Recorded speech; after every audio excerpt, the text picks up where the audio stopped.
Зараз вважають, що його біографію треба вивчати як частку історії України. Його називають символом національного пробудження, сурмачем епохи, витязем молодої української поезії, одним із когорти письменників-шістдесятників. Він не дожив 3 тижні до свого 29-річчя. Я, Симоненко Василь Андрійович, народився 8 січня 1935 року в селі Біївці Лубенського району Полтавської області. Мати – Щербань Ганна Федорівна, працювала в колгоспі з дня його заснування до осені 1957 року. Батько – Семененко Андрій Леонтович, залишив сім'ю, коли мені не було й року. З того часу шляхи наче не сходилися. Його батько був той козак, що все гуляє. І коли він пішов із сім'ї, Ганна Федорівна повернула собі своє дівоче прізвище Щербань. Здавалося, вона мала б викреслити свого чоловіка з пам'яті, проклясти його, але цього не зробила. І до кінця життя була вірною своєму першому коханню Андрієві. А потім нагрянула війна. Мати із сином вистояли, та все чекали, що батько повернеться. Він повернувся з війни, але не в сім'ю.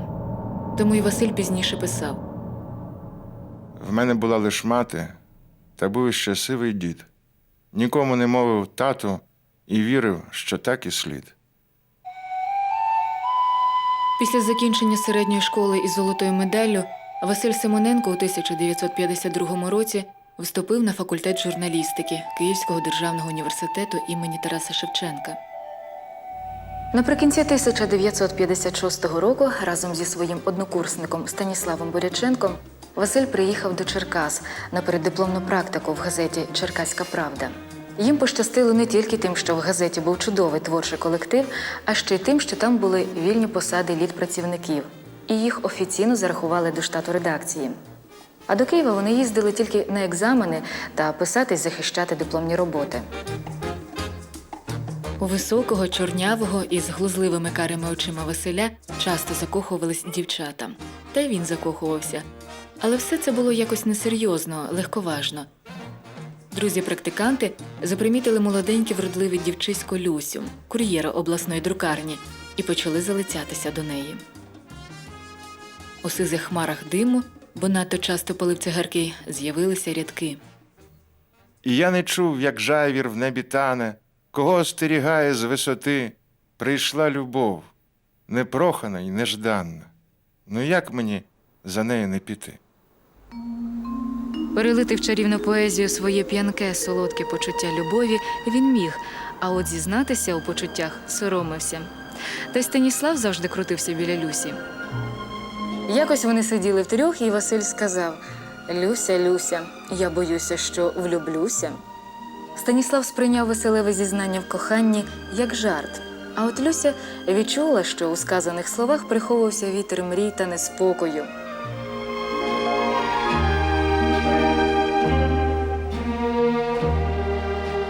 Через місяць вони відгуляли весілля. Василеві було 22 роки. Своїм одруженням Василь багато кого здивував. Він на той час уже молодий майстер журналістики, поет. А хто була Люся? Кур'єрка. Бігала з редакції в друкарню і назад. Та кохання у Василя було справжнє і сильне, і він віддався йому сповна. Незабаром народився син Олесь. Отримали квартиру. Квартира була на останньому поверсі, невеличка, двокімнатна, але з видом на Дніпро. А з балкона можна було полюбуватися панорамою Черкас. Саме тоді до нього в Черкаси приїхав батько.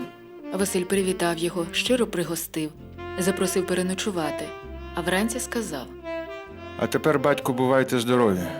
Ви пізно прийшли до мене, я в дитинстві вас виглядав щодня. А от стареньку матір забрав до себе із Бієвиць. Ганна Федорівна продала свою хату, зібрала нехитрі пожитки і переїхала до Черкас. В одній кімнаті жив Василь з дружиною, а в другій – Василева мати з онуком Олесем. Одного дня в редакцію прийшла поетеса-початківець Ніна Черняк. Нині редактор Черкаського обласного радіо, а тоді скромна працівниця електростанції. Принесла зошит своїх віршів. Василь прочитав ці вірші і сказав: Ось ти, гарна і молода. Але на тобі, вибач, поношене пальтичко, старенький шарф, а надінь на тебе гарну сукню, сережки, намисто, а на груди брошку з діамантами. Глянеш на тебе і погляду не відведеш. Не Ніна Черняк, а справжня принцеса. Так і в поезії. Ти пишеш просто, в чому є своя краса, а проте якийсь рядок повинен засяяти справжнім діамантом. Вибрав один вірш і запропонував до нього свої слова-діаманти. З ними вірш можна було друкувати. Довго шукали для Ніни в редакції пристойного псевдоніма. Перебрали з десяток, аж поки Василь не запропонував «Принцеса Діана Рене». Так з легкої руки Василя Симоненка в літературу прийшла Ніна Черняк. 1960 року в Києві під впливом хрущовської відлиги був створений клуб творчої молоді. Василь Симоненко зі щирим юнацьким запалом вірив, що усі випробування, які випали на долю народу, скінчилися. А ті негативні явища, які є в суспільстві, залишки зими, що відходить назавжди. У той час Василь уже працював за відділом новоствореної газети «Молодь Черкащини». Він разом з художницею Аллою Горською обійшов десятки сіл довкола Києва, опитав сотні людей, виявив урочища, де, за свідченням селян, більшовицькі кати ховали сліди своїх злочинів. Величезне враження на Симоненка справив випадок, коли на галявині Буковнянського лісу він побачив хлопчаків, які гасали у футбол. За м'яча їм правив череп з діркою в потилиці. Ще 2 черепи позначали лінію воріт. Після цього він разом з іншими членами клубу складає і надсилає до Київської міської ради меморандум із вимогою оприлюднити місцезнаходження масових поховань і перетворити їх у національні місця скорботи та пам'яті. Дружині Василя Люсі не подобалося, що її чоловік часто їздить у відрядження. Вона вважала, що в нього є коханка. Люся перестала вірити у Василеву любов, почала дорікати і часто повторювати «Ти величина, а я хто?». У таких випадках Василь казав «Малюсю, все одно я люблю тебе більше, ніж ти мене. Більше. Розумієш?»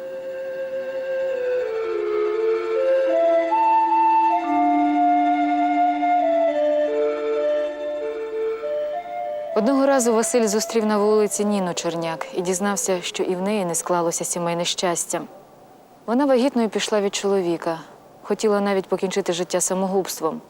Василь довго мовчки дивився їй у вічі, а потім мовив: Ти знаєш, що ти людина. Ти знаєш про це чи ні? Наступного дня Ніна прочитала ці слова в газеті. Цей вірш повернув їй віру до життя. Через деякий час Василь з товаришем прийшов до неї свататись. Ніна спочатку подумала, що Василь сватає до неї свого товариша, але коли зрозуміла, що сватається Василь, відмовила. Адже в нього була дружина, син.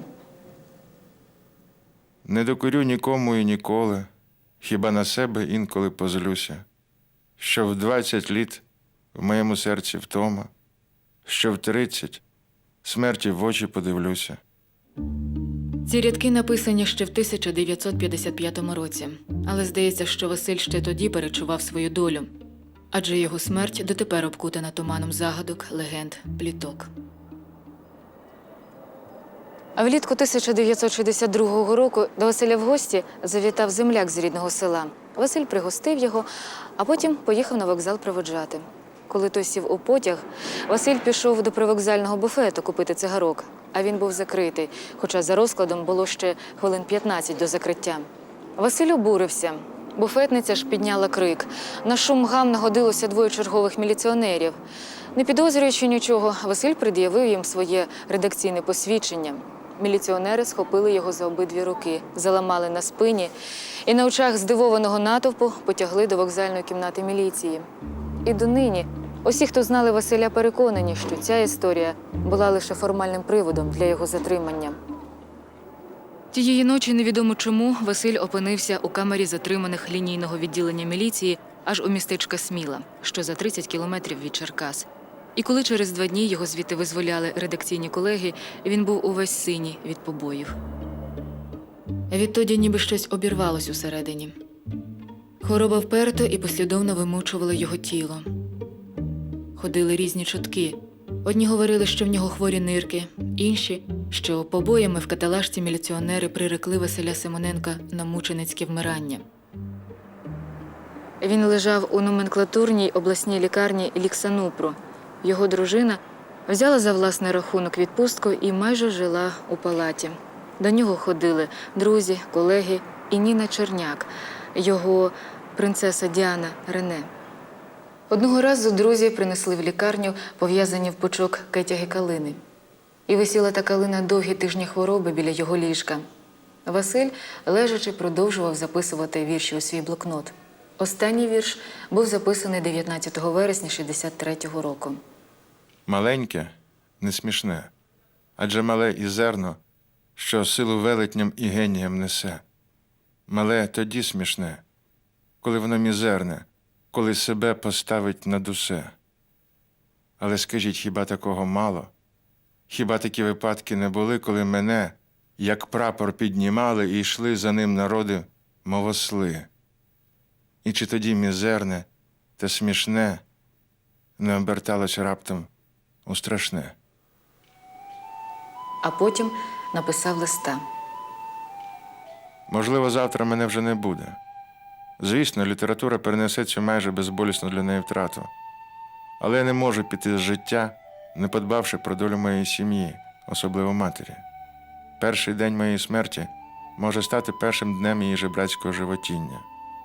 Від усього серця прошу вас не допустити того, і коли це можливо, виділити їй з коштів літфонду бодай мінімальну суму, котра гарантувала б їй від голодної смерті. Цього листа до спілки письменників України Василь написав за 2 дні до смерті.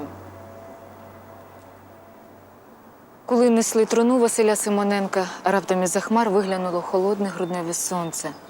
Його проміння кинуло на землю тільки жовтогарячий прощальний відблиск. Кетяги калини, перев'язані з колосочками, лежали на віку труни, обтягнутому червоною тканиною. Але калина стала вже чорною. Не встигла Ганна Федорівна пережити трагедію, смерть сина, як настала драма. Дружина Василя привела в сім'ю іншого чоловіка, щоб Олесик не ріс безбатченком.